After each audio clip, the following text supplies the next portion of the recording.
You ask Tiger to solve. This deals with linear equations with one unknown. The final result is x equals -1/8. Let's solve it step by step. Simplify the expression. Group like terms. Simplify the arithmetic.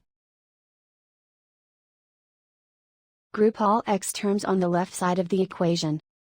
Add 4x to both sides. Group like terms. Simplify the arithmetic.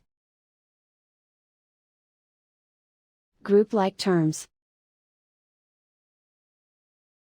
Simplify the arithmetic. Group all constants on the right side of the equation. Add 3 to both sides.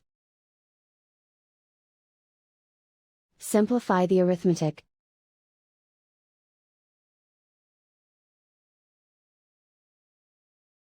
Isolate the x. Divide both sides by 8. Simplify the fraction. And so the final result is x equals -1/8.